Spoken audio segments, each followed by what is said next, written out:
Hey folks, it's time for yet another custom lesson. This one has been requested by MrBiggztastic Gaming. That was quite a mouthful.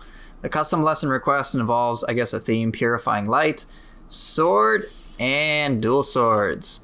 Guardian spirits will be Kurama, Tengu, and Ho-Oh, and then the soul cores, I gotta use White Tiger, but everything else is up to me. We really struggle with Saito Toshimitsu, so if possible, would you be able to do a demonstration, please? Thank you for all your help, and keep up the amazing content. And yes, we will definitely be destroying Saito Toshimitsu as best as we can anyway, because he's a very frustrating boss. So let's get into my equipment first thing and foremost. You can see I have a Demon Horde Katana. Imbue Purity, I've made sure to get Purity-based weapons because you want a Purity setup. So Purity weapons, Anima bonus grapple, and Life Drain active skill. Again, you can easily get Anima bonus and like this on Soul Cores. From Soul Cores and other related things, you could even just use an Arch Yokai Talisman. So you don't absolutely need this whatsoever. It's just something I like to have. And we're going to grapple Saito a lot because he deserves it, so it's nice to have.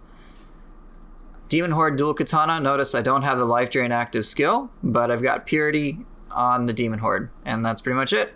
And let's get on to the Soul Cores and Guardian Spirits. So first, I went with Kurama Tengu this time, so because that's what was requested. And when it comes to anti-Saito Toshimitsu Soul Cores, I really try to pick kind of a complete package. So we're really only running with one major element, Purity. And so to start off with, I went with Ancient Nyotengu. It's ridiculous. He block spams, use this, and it punishes him entirely. And when you use it right, it's ridiculous. Like, it's 7 anima, far more efficient than Ippon. And I know even though they have the same cost, Nyotengu basically just like takes all pressure off the fight if you can use it well, whereas Ippon can miss. Next, we have Konaki-Jiji. There are many moments where we're close range and Saito Toshimitsu tends to just like stare at us. Throw this out, punish him for staring at us. All I cared for was Yokai ability Key Pulse. That was it. I would advise boosting this rank up because of the damage bonus equipment weight, particularly if you're using heavier equipment. But as you can see, I'm using light armor. I don't really need this. Waira, you may see that I have it at rank 30, but that's just because of this anima charge bonus. These two things are nice, but kind of irrelevant. So you don't really need to rank anything up whatsoever on Kurama Tengu. Things are going to change as we go to Ho-Oh. Ho-Oh, there's quite a lot to work with, so let's start off with White Tiger. I strongly advise getting this up to rank 30. I know many players may only see the Purified accumulation as the tempting factor, but the Anima bonus enemy Purified is actually remarkable given certain situations. There have been times I've gotten 5 Anima or like 10 Anima, it's ridiculous. So it seems that this Anima bonus, and this is just pure conjecture at this time, it seems that it's based off on the nature of the hit that is inflicting Purity. I don't know if that's like a motion value thing or whatever, but like the Soul Core itself doesn't really give the most anima back. It's like maybe like 1, but then on normal hits it's like, oh, I got like 5 anima, and then I think sometimes I've like hit critical spots or something and done like backstab damage or something and I get like 8 or 10. I'm like, what the crap, that's crazy. So maybe more testing can be done upon this, but either way, get this up to rank 30, especially if you're using Purity weapons. And White Tiger just makes sense to put on Ho-Oh simply because, hey look, Purity accumulation, melee damage versus Purified, you can't go wrong with it. It's a perfect fit. Next up, we have Aberrant Soldier, which is going to be my quick cancel core. Because I'm using sword, I will be doing a lot of back wave Tempest parry type stuff, so if I'm going to be doing that a lot against a human opponent, might as well get the anima bonus on Timely Guard. Boost this up for sure, even though we're only going to be fighting one enemy, which is Saito Toshimitsu, by the way. These bonuses are superb. So in all other purposes, being able to get kills from White Tiger, which might be rare, but it's still nice to get some of that anima back. And then last but not least, Saito Toshimitsu is very dodge heavy. Well, guess what? Let's slow him down and punish him with a great gap closer that is Lightning God's Yomi. You don't necessarily need to boost this up whatsoever, but I was attached to this anima bonus electrified enemy. Feel free to fill it in with whatever you want, or don't get it at all. It honestly won't be that big of a deal, given that we're going to be fighting Saito and Aberrant Soldier will more or less carry us. So of all the Soul Cores, I would say boost White Tiger, Aberrant Soldier to rank 30, absolutely. And that's it. That's all you need. You don't even have to boost them up as much, but the number 1 core to boost is Aberrant Soldier, for sure, and then White Tiger. But enough about that. Let's just show you what is possible with all this stuff, specifically in Yokai Shift, because that's where I like to have a lot of fun. So let's get to it. And what do we got? Very nice. All right, let's go into Yogai Shift. Beautiful. Back off.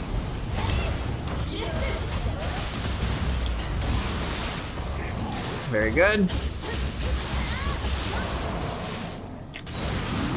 Nice. So this one's gonna be a little strange because I would say maybe, let's see, what's another cool way to start? Actually, I got a different idea. I don't even think you need to dodge back. Let's just do Kurama Tengu. Hit him into the tornado. There you go. That's a pretty cool combo. And then with Nyotengu, you're going to want to attack alongside it.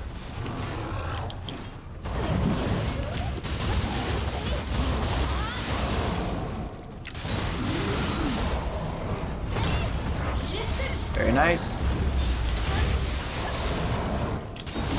This is pretty powerful, actually, come to think of it. Alright, but what about... Oh! This is pretty fun. Alright, what do we got? So I usually like to back away. That didn't work as well as I'd hoped. That does, though. There we go. When you got super range, just do that. It's pretty crazy. Let's try this again.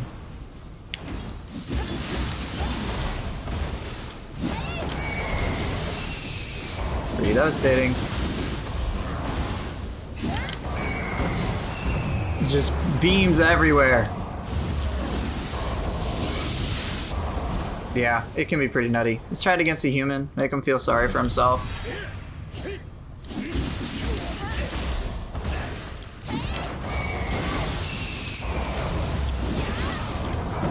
Because why not? Yeah, pretty fun. But definitely kind of on the like specialist side in my opinion. I would say Phantom's a little tricky because you've got like all these range elements and White Tiger takes like 3 years. So yeah, just take it easy when it comes to that. But let's just show you how to work with these weapons. Oh, that was such a terrible way to go about it. Whee! Many people like Yomi, and for good reason.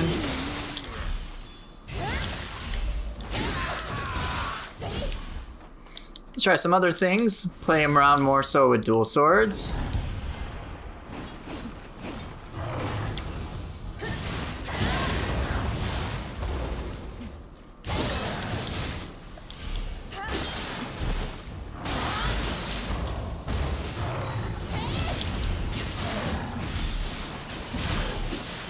Come on, what you got? Nothing. You ain't got nothing.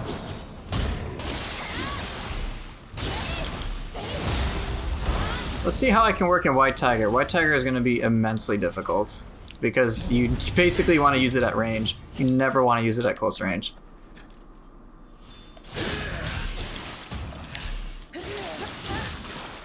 I mean, this is maybe the closest I would use it. But even then, not really that comfortable using it.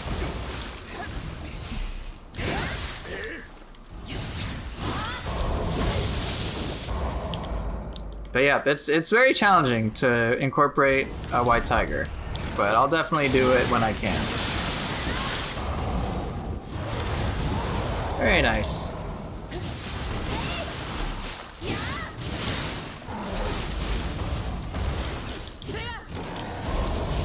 Because there are many moments I'm sure you'd prefer to use Lightning Gods of Yomi instead to get into the action.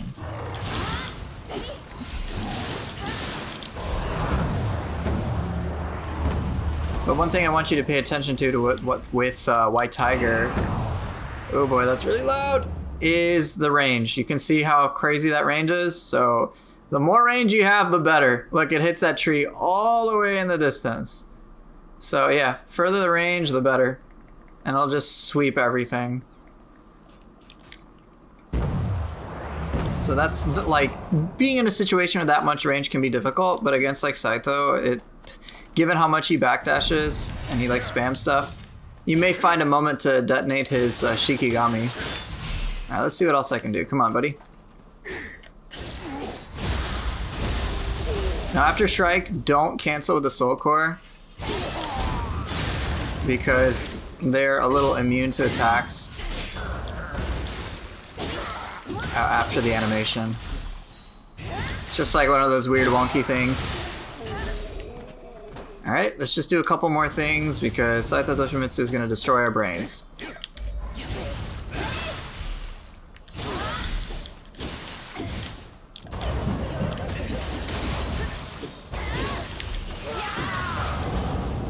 I was hoping for a perfect Waira connect, but it overall worked pretty well. Alright, a few more things. What do we got?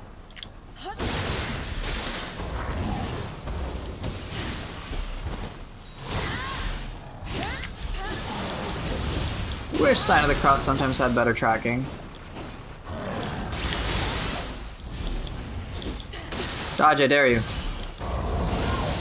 Nice try.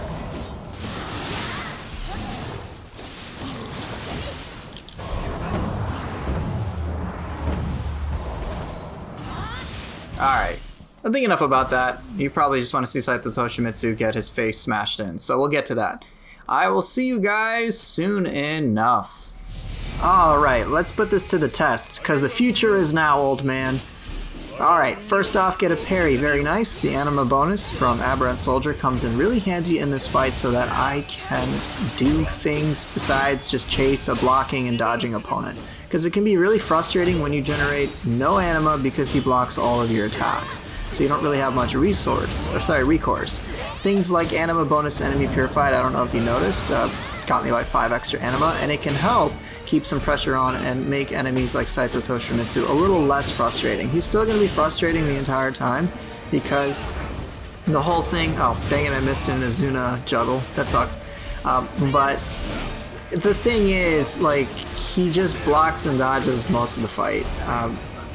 It's just, it kind of bores me, to be honest, because I want more interactivity, and in Phase 1 things they're not really as interesting as they could be. For many players, I think they can share the sentiment that fighting Saito Toshimitsu is just overall a frustrating endeavor. And I try to mitigate that fact as much as possible. So, for example, by using purity-based weapons against him, he can't use any, he won't gain any status enhancements. So all that jutsu, which can be frustrating, like protection or shockwave or gust or whatever, that's just never going to be an issue in this fight, provided he is inflicted with purity, which is a little difficult. But yeah, Phase 1, like, you know, I'm just non-stop attacking him. I'm interrupting every conceivable thing I can, and my advice is that you should do the same. See, he's just blocks all my attacks, doesn't take the damage. He does one move, and then, like, I get a grapple, yay, cool, I get a good chunk of damage, but it just kind of becomes very repetitive in nature. And I personally wish there was a little bit more spice to the fight, and that spice kind of happens in Phase 2, which I find much more enjoyable than Phase 1, but usually I'm so taxed at the end of Phase 1, which ends at 50%, that I usually kind of just tune out by then. But yeah, look at that, it's just like non-stop attacks, it kind of just drones, kind of gets repetitive. There's a couple of things I'm able to do here and there, but it's overall not like the most exciting for me anyway. Here's like one kind of neat combo. See how Nyotengu really supported me there. Waira helped me as well. Send him flying into the air. Get a quick draw, which he blocks, which is frustrating. Here, you want to know? Let me just show you momentarily how irritating this boss fight can be. All right, so you'll see a certain soul core get used, and you'll be like, shouldn't you have gotten hit? And I'm thinking, as you will be, like, yeah, I totally should have gotten hit, dude. Don't worry, it's coming up soon. You can probably guess what it's going to be. Alright, so I think it's here. Check this out. Alright, he doesn't hit. He doesn't do anything. He walks around, dude, and then he does that, and then I get my parry. Like, I think just moments like that really highlight my frustration with the fight. It's just, look at this. White Tiger, basically get it off completely safe. Like, you'd think White Tiger, of all things, at close range wouldn't be safe whatsoever, but clearly that's not the case. But alright, The thing in phase 2 to look out for is just the burst attacks. Basically, he has 2 possible burst attacks. The first one being, and not this unfortunately, he has, when he does an imperative strike, he can sometimes do a flash attack right after. So if he does that quick draw move, imperative strike, just assume he is going to do burst attack right after. Just assume. Like here, I throw it out anyway on instinct, and because the thing is, at worst, I waste an anima. And then at best I can actually counter him, so it's better to be safe than sorry. So, and the other attack is when he does Twin Moons twice. So if he does Twin Moons, just burst attack the next thing right away. Just like do it as soon as you see Twin Moons, it'll work out in your favor. But yeah, otherwise this fight is pretty like cookie cutter after a while. It's just non-stop interrupts. Don't be afraid to use things like lightning. Don't be afraid to do cheap things, because I'm sure for many players, it's not just a matter of being cheap. It's just also a matter of being unfun. But yeah, that's why we're putting him into a retirement home, never to see him again, right? I guess old MacDonald had a farm and we put Saito Toshimitsu there, right? Okay. In any case, he's dead, so the setup does work, even if it's still a frustrating fight. In any case, thank you guys so much for watching. Hope this was helpful, and I will, of course, see everybody next time. Right? Yeah, next time.